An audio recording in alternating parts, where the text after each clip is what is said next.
सभी भक्तजनों को जय श्री कृष्ण। श्री स्वयंभू मनु जी ने कहा, तुम्हें तो प्रभु भी अपना प्रिय भक्त समझते हैं तथा भक्त जन भी तुम्हारा आदर करते हैं।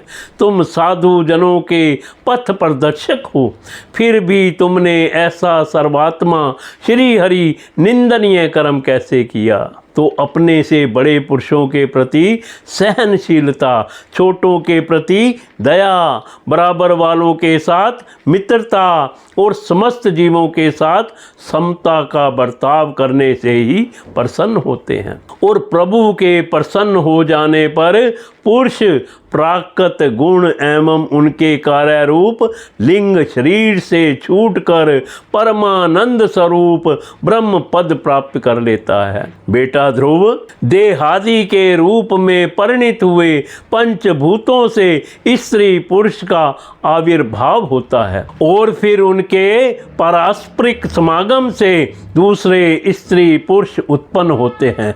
ध्रुव, इस प्रकार भगवान की माया से सत्यवादी गुणों में न्यूनाधिक भाव होने से ही जैसे भूतों द्वारा शरीरों की रचना होती है, वैसे ही उनकी स्थिति और प्रलय भी होते हैं। पुरुष श्रेष्ठ निर्गुण परमात्मा तो इनमें केवल निमित्त मात्र है। उसके आश्रय से यह कार्य कारणात्मक जगत उसी प्रकार भ्रमता रहता है जैसे चुंबक के आश्रय से लोहा।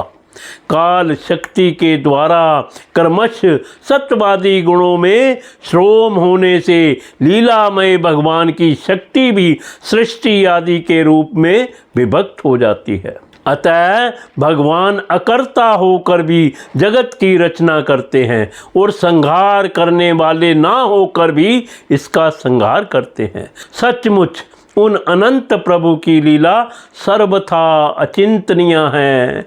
ध्रुव, वे काल स्वरूप अव्यव परमात्मा ही स्वयं अंतर रहित होकर भी जगत का अंत करने वाले हैं तथा अनादि होकर भी सबके आदि करता है।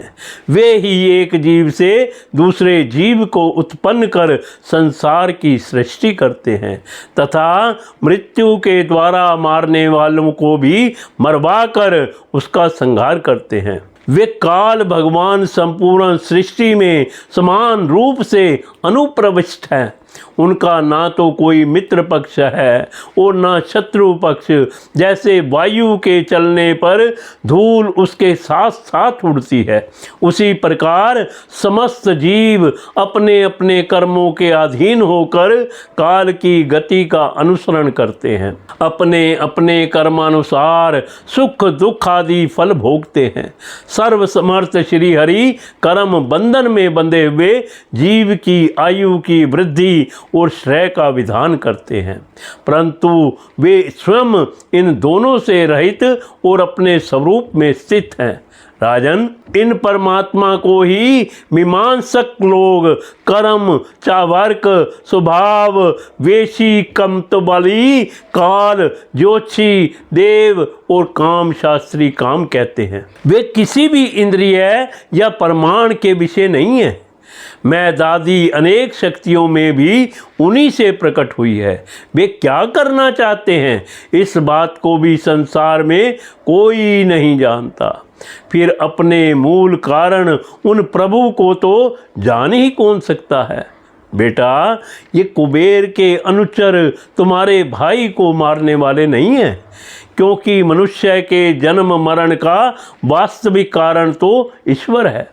एकमात्र वही संसार को रचता, पालता और नष्ट करता है, किंतु अहंकार शून्य होने के कारण इसके गुण और कर्मों से वह सदा निर्लेप रहता है। वे संपूर्ण प्राणियों के अंतरात्मा, नियंता और रक्षा करने वाले प्रभु ही अपनी माया शक्ति से युक्त होकर समस्त जीवों का सृजन, पालन और संहार करते हैं जिस प्रकार नाक में नकेल पड़े हुए बैल अपने मालिक का बोझा ढोते रहते हैं, उसी प्रकार जगत की रचना करने वाले ब्रह्मा जी भी नाम रूप डोरी से बंधे हुए उन्हीं की आज्ञा का पालन करते हैं। वे अभक्तों के लिए मृत्यु रूप और भक्तों के लिए अमृत रूप हैं तथा संसार के एकमात्र आश्रय हैं।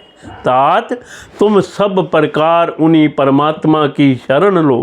तुम 5 वर्ष की ही अवस्था में अपनी सौतेली माता के बाग बाणों से मरमाहत होकर माँ की गोद छोड़कर वन को चले गए थे।